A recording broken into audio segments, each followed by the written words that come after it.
So, medyo hindi siya kinapush siya doon sa part na yun. Tama? Kinapush siya doon sa part na yun. Yan. Pero kung sa akin, sa mga, pwede mo lang palusutin ko. Pag mga ganyan 6,000, 7,000. Okay lang yun. Palusutin. Pwede nang palusutin yun. Alright. So, next is, tayo sa no more than 3 seller from one brand. So, yan. Balik tayo dito sa X-ray.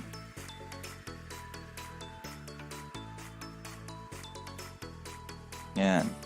Okay. So, no more than 3 sellers. So, ayusin lang natin to. Yan. So, Aldea. No more than 3 sellers. So, yan. Nakita mo na si Edhas. Dito hindi siya pasok. 1, 2, 3, 4, 5, 6. So, 6 na to. Okay? Again, what will happen kapag madaming brand name dito? That means a brand domination. So, ibig sabihin, pag may naghanap kay Amazon ng wooden bowl, most of the time, ito na yung hinahanap nila. Si Edhas.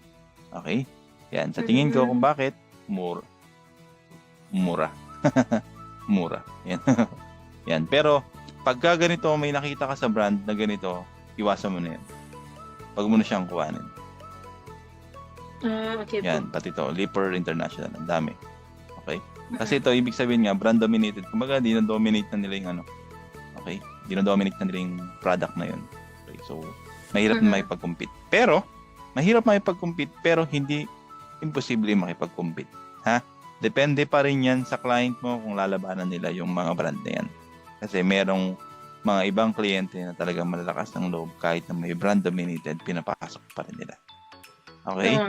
Yan. So, depende pa rin yan sa client mo. Pero, you tell them kung ano yung pros and cons. Okay? So, yun lang naman yun yung importante. Alright? And then, next is product should not be trendy. So, pwede kang pumunta dito balik ka dito sa tools, and then meron ditong Trendster. Ayan. Okay? Ang trendy at ang seasonal, almost the same lang yan. Almost the same lang ng graph yan. Pero papakita ko sa iyo kung ano yan. Ha? Yan. Wooden bowl. Start Trendster. Ayaw. Kunin ko nga yung isin. Tapos top isin lang kunin mo dito, ha. Yan. Yung pinaka Tapos dali mo dun sa Trendster.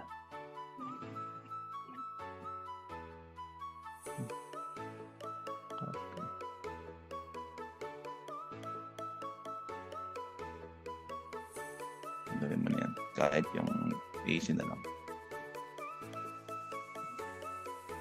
Okay. So, makita natin yung graph dito kung siya ay trendy. Okay. So, as you can see dito, yan, very, very drastic ang kanyang trend. Okay. Yan. So, ay ang kanyang graph. Alright. Yan. So, pag ganito ang trendy, paint. Ay, nip na lang pala. Yan. Ayan. Okay. So, let's say for example, ang trendy dyan, kunwari ito yung graph, ha? Yan. Ang trendy, most of the time ganito. Okay, most of the time ganito ang trendy.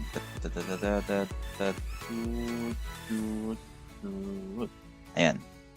Ganyan ang graph ng trendy. Huwag mo masamain yung graph ko. Graph lang yan, ha? Graph. Yan. yan ang graph. Pagka meron lang sudden, let's say for example, isang month lang siya nagtaas ng sale. Tapos, wala na ulit. Okay po. That's correct. Okay. That's the very, very, very trend. Alright. So, yan. Okay. Next is seasonal. So, most of the time, pares lang siya. Kapag seasonal at trendy, magkadikit lang yun. Okay. So, halos pares lang sila ng graph. Okay. And then, add a lower price. Tapos, number 10, add a lower price item in offer as value addition. So, let's say, for example, ito, lower price. Kunwari, itong ating product is wooden bowl. Kapag nilagyan mo siya ng spoon and fork na wooden din, pwede mo pa siyang i-bundle. Or pwede mo siyang, let's say, mas makakakuha ng value yung customer. Kunwari, dito, ang price niya, yan, kunwari ang price nito ay $11.35. Wala pa yung kutsara at tinidor. Pero kaya nating makakuha sa supplier na merong kutsara at tinidor. Tapos same ng set at same ng size. Okay? So that's a good improvement. Kumbaga dito tinatarget mo, mas ma-improve mo yung product. Tapos mas makuha ng customer na valuable. Okay? Yan. So yun lang naman. Yan. Number 10. Number 11. Yan.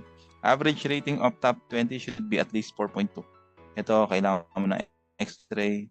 Average rating of top 20. Kunin mo lang lahat to. And then makikita mo na ang kanyang rating. Nakita mo rating? 4.5. 4.5. So this one, under this category, pasok siya. Okay? Yan. Dapat is at least 4.2. Ito is 4.5. Lagpas pa nga. Okay, so maganda ang rating. Alright? Alright, so next, competing product should not more than 2,000. Ito, saan siya naman kukuha? Punta ka ng black box. Tayo ng black box.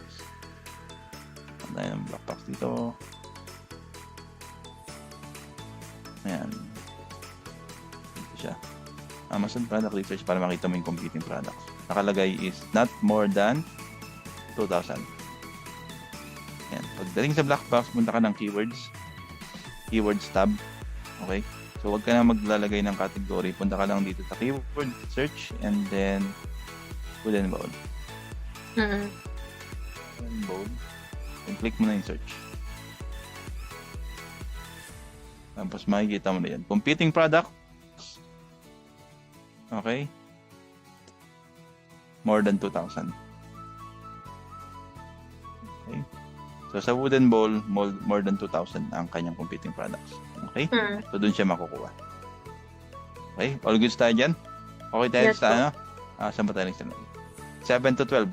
All goods tayo? Yes po. Okay. Number 13, product weight should not be more than 1.5 kilogram. Ang nakalagay dito sa X-ray is pounds. So, ito, convert mo lang. Yan. Okay. So, ito is most of the time, pasok to kasi magagaan lang naman to. Di malabot na 1 kilo yung mga bowl na yan. Yes po. Yan. Basta dapat yun. Yan, basta dapat yun. Magaan lang siya. Kasi, mahirap pag mabigat, mamahal sa shipping sa Alibaba. Oo nga Okay. po. Yan. Tapos, lastly, Amazon should not be more than 5 times in top 20. So, dapat dito sa brand name, sa top 20 is wala si Amazon ng 5 times. 5 times. Yan. Kasi, yes, dapat wala si Amazon dito. So, in regards on this product, wala naman si Amazon. Hindi naman siya binibenta ni Amazon. Okay. Kasi di ba sa OA, sa wholesale, pag nandiyan si Amazon, iwas-iwas. Pero pag dito, Yes, at least po. kahit 5 Amazon seller, okay lang. Wag lang lalagpas. Kasi pagka magpas, ibig sabihin, ida-dominate na yun ni Amazon. Amazon. Okay. Yan. Alright. So, yan. Ganun lang mag-pull up ng data sa ating private label.